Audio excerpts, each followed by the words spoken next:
Welcome to ETF Market Insights, a weekly show focusing on the evolving world of ETF investing. Each Friday, a new panel of thought leaders aims to provide investment education and insights, with the goal of helping you become an informed investor. Make sure to visit youtube.com/ETF Market Insights to watch previous episodes. And remember to hit subscribe so you receive a notification when we post new content and when we go live each Friday. Thank you for joining us today. Let's get started. Welcome back to ETF Market Insights. I'm your host, Erin Allen with BMO ETFs. Today, we will be discussing the changing demographics here in Canada and really what that means for your investment portfolios. So we're going to be sharing a number of great research pieces that we've consolidated for you to get you really thinking about some of the risks and factors you need to be considering as you sort of move through your investment journey. Before we get started today, a quick reminder that we're not providing investment advice or recommendations. Today is all about educating the Canadian DIY investor.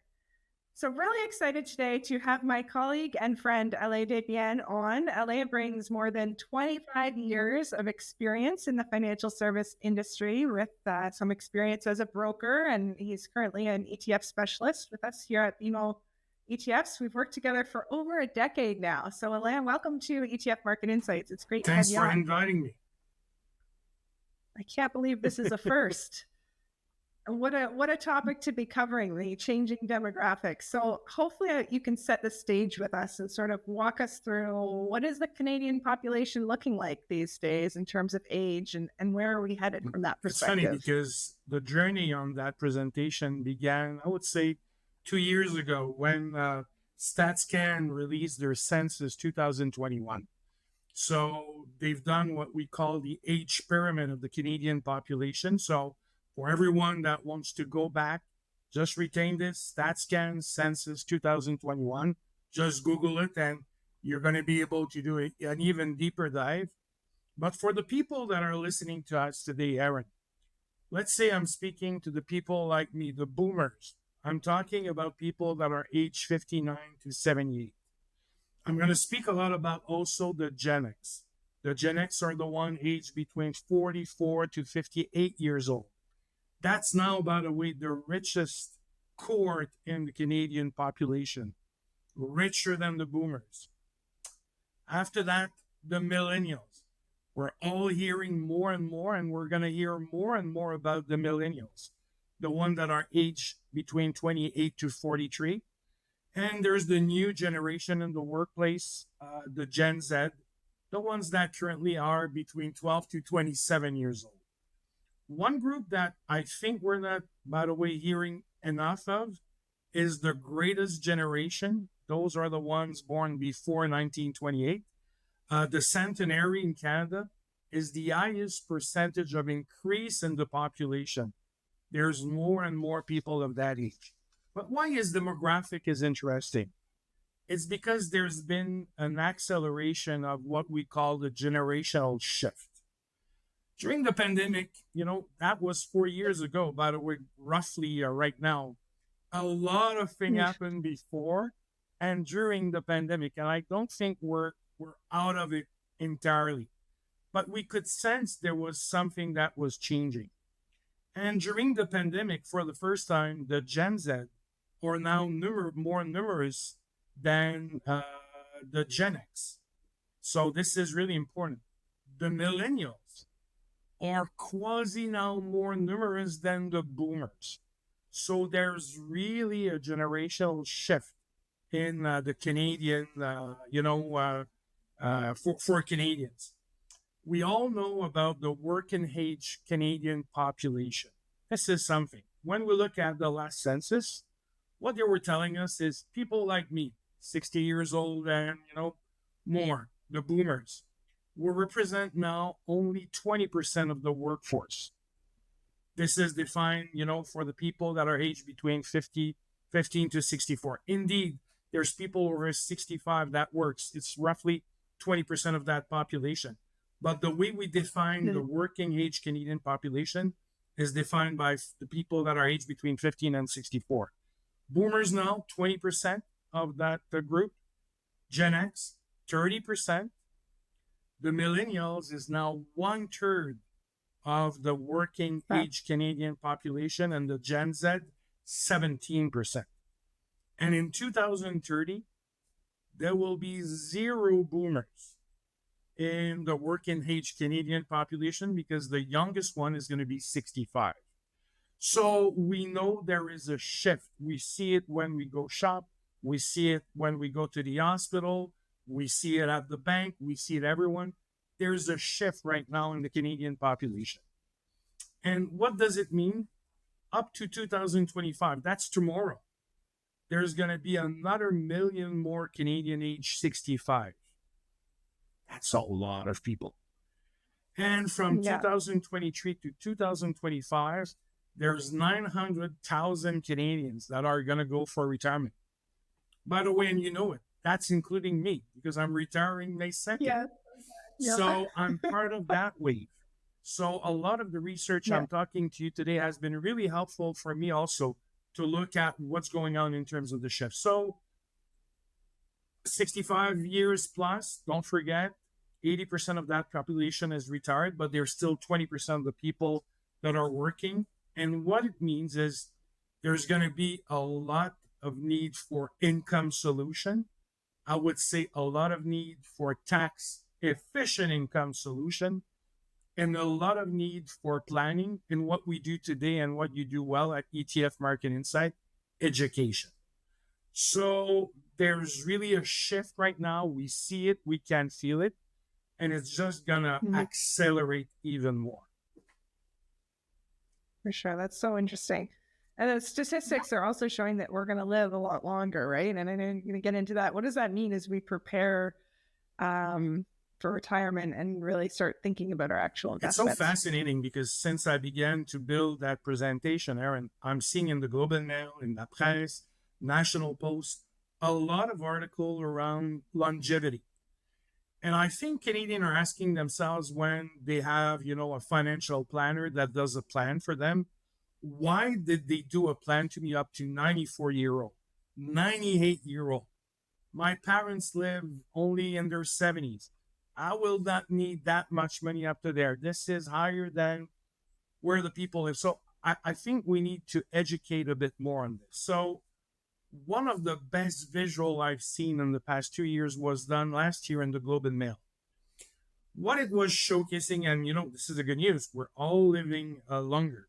But when we look at a large enough group, let's take 1,000 women, age 65 today. In 10 years, 92% of those ladies are still going to be alive. At 90 years old, 50% of the ladies in that group are still going to be alive. And the last Canadian woman in that group is expected to live between 109 to 150. I think you're going to showcase, the graph of this, but it takes a lot of money to go with the longevity risk in Canada. The source of this is the CPM mortality table. So I think, a visual brings, it's better than 1,000 words. This is the showcase. So this is one of the challenges that we have as Canadians. I think the bigger challenge for me is the critical illness. That could affect a lot the quality of retirement. So let's take another visual. Let's take now 1,000 relatively healthy 65-year-old men. That's me tomorrow in 5 years. More difficult, however, for that group and for the ladies also is avoiding critical illness, like various serious conditions as heart attacks, life-threatening cancer, stroke, Alzheimer. There's basically 14 classifications to define this. If we take that 1,000 men in 10 years, roughly 92% of them are still going to be alive, but half of them are going to have critical illness. At 90 years old, 50% of those men are still going to be alive. 92% of them are going to have a critical illness. So if you need a lot of money to plan, and if you need to plan for the risk of longevity, you need to plan also for the critical illness. So this is something quite big. Again, this was based on the CPM mortality table and also the CIA critical illness incident table. CIA stands for Canadian Institute of Actuaries. So this is really food for thought for all Canadians, in our plan. So this is kind of important. Yeah. We're all going to live longer, but it might not be the best life. Also, maybe you had a chance, to have an advisor, a financial planner. But the FP Canada, so the Financial Planner Canada, each years are doing some assumption. So assumption around the return of the different asset class, and assumption also about when you have a plan for your retirement, what is the probability of survival. So again, I'll take my age. I'm a young 60 years old man. By the way, I'm working for more than 32 years in the financial sectors. So if I have a plan, and I had one, I was asking, what is my chance of living? What is my 50% chance of living? And for a man, it's 89 years old. For a woman, it's 91. But FP Canada recommends to use the probability assumption of outliving capital less than 25. So if I use 25, I need a plan up to 94 years old. If you're a single woman, it's 96. And if you're a couple, it's 99 years old. So, by the way, it means that at 60, and I've built RSP since 32 years, I've got as much time in front of me potentially of living with my investment that I have invested. So it's not because we're going in retirement that we need to go 100% GICs. We still need our capital to grow. This is really important. So you just, again, Google FP Canada, and you're going to have what they call the FP Canada Standard Console, and you're going to see the assumption. This is a great graph that everyone should have when they have a plan, and that everyone should think when there's volatility in the market. And, we should look at this and ask, what? I'm 60, but I still have maybe in front of me 34 years. Well, I'll need my capital and I'll need to live on that capital. So I need a good return on my investment. And not only that, there might be some shocks along the way, right? So what are some of those financial shocks that someone could encounter during retirement that they might not be thinking about? Going, and doing the research for that presentation, I found a lot of things, and more there's research. One called Rethinking Retirement, Aging in Place of Critical Care Costs. And it's Scotia that has done that one in collaboration with the CIA, the Canadian Institute of Actuaries. And what they say is even modest health shocks could quickly erode the autonomy to age in place for most Canadians. And the CIA benchmarks a typical Canadian couple accumulation needs at around $1 million of net worth. Again, let's define what is a net worth. This is your real estate, your pension, your investment, your luxury items, minus your debt. That's equal net worth before taxes, by the way. But it's your net worth.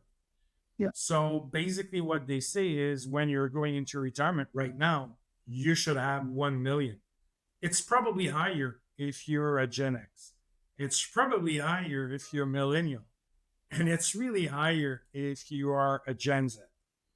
And that's for the best scenarios. But what they say is a messier, but perhaps more realistic scenario, light needs from age 75 to 85, then moderate care, because don't forget, 50% of the people that are age 75 plus have a critical illness.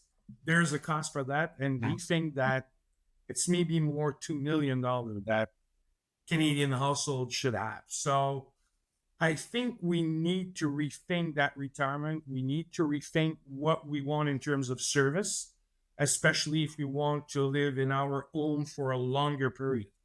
And we need to think about that, knowing that the median income of Canadians age 65 plus was $31,000 in 2021. So don't forget, 20% of the people that are 65 plus are still working. I think the government, I think the firm, the companies are going to try to keep people of my age come back working. I think, they're trying to preserve those people in the Canadian workplace. But I think for a lot of Canadian also, that makes sense in terms of income.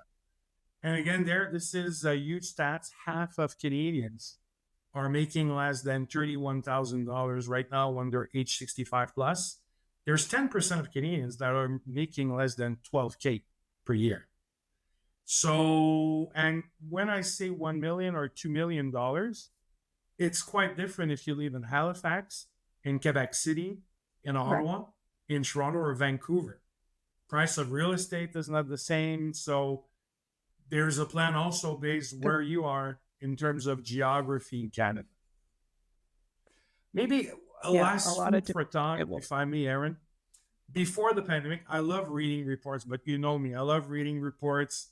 And there was a great reports from the Society of Actuaries, the Canadian one and the US one. And that was before the pandemic.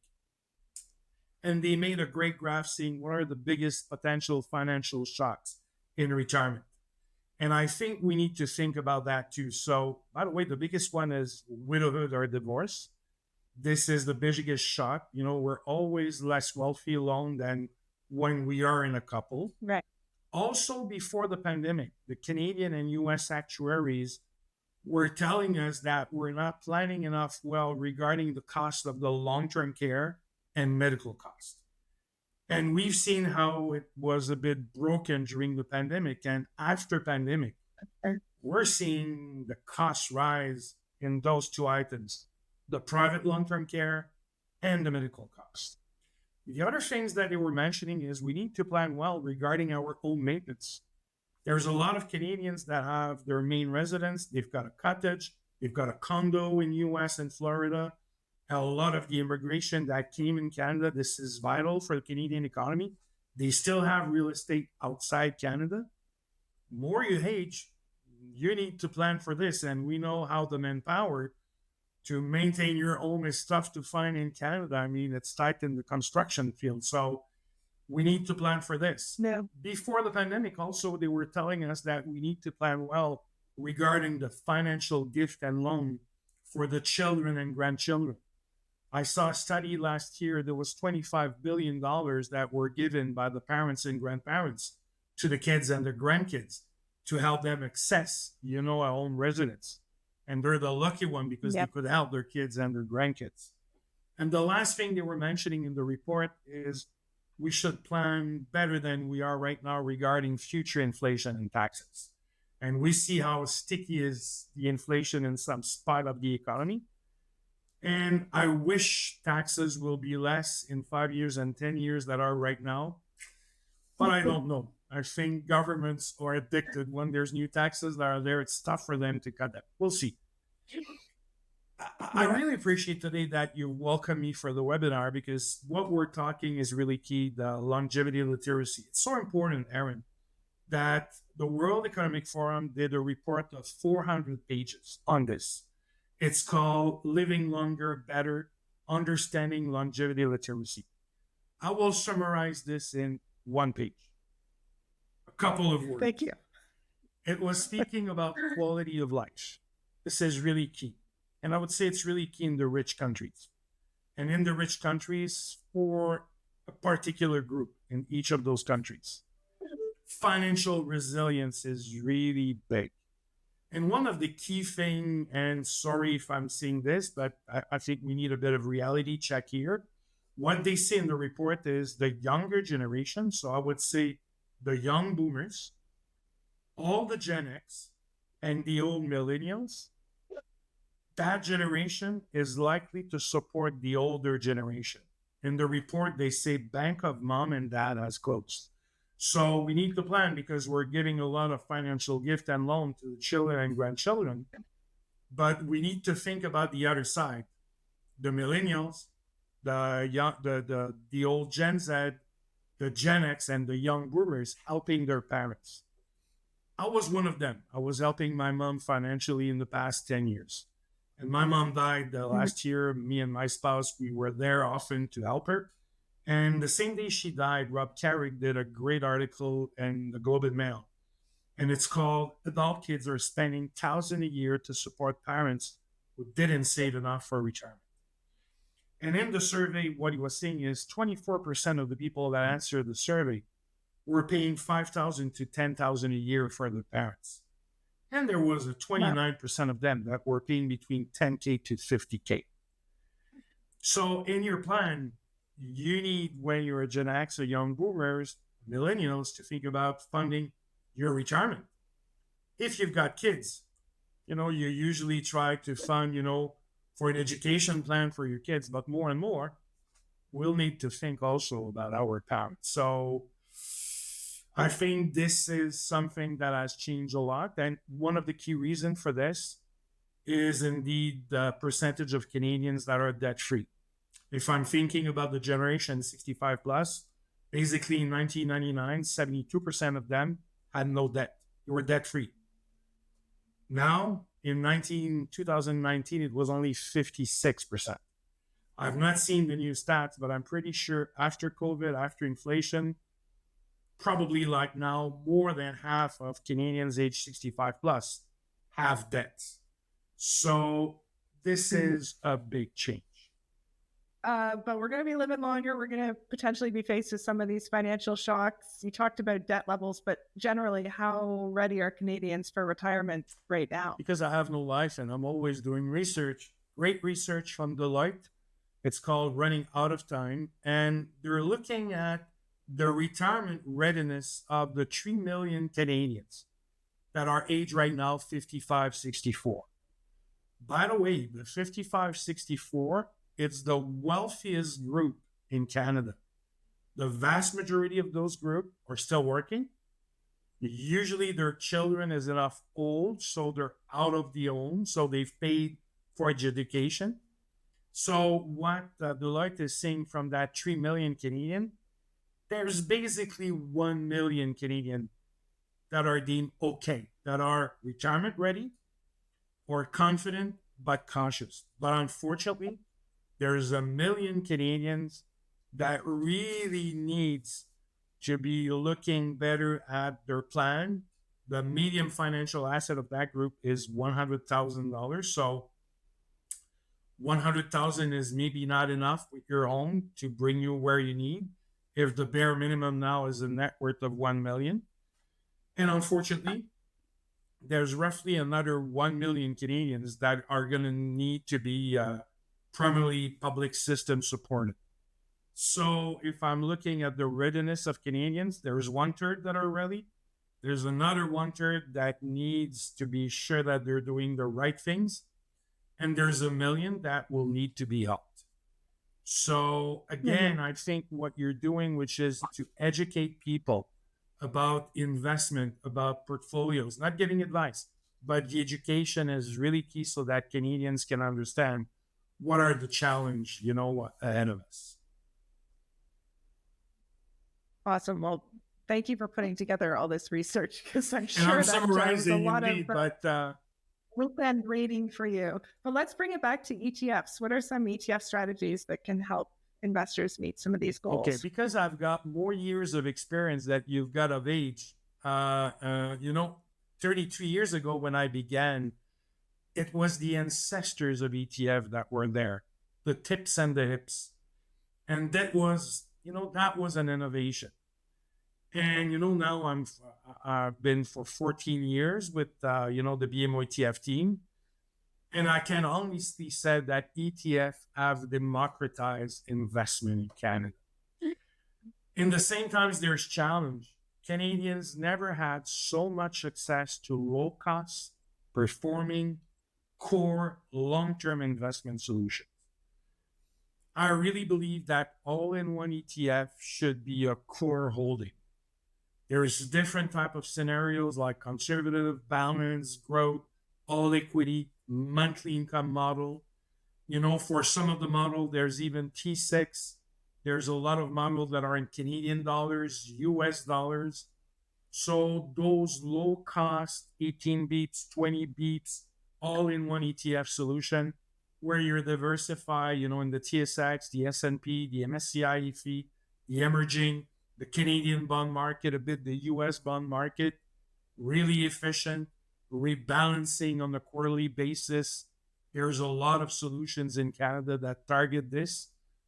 And 30 years ago, I couldn't access this. So now I would say that ETF have really democratized, the investment, and this should be really something that we look as a core holding inside of our portfolio. Absolutely. Keeping those fees down is just going to compound over time as well and help you reach those goals. Something else also that you so could much. do with the core is what I call the satellite. And satellite could be used with factors.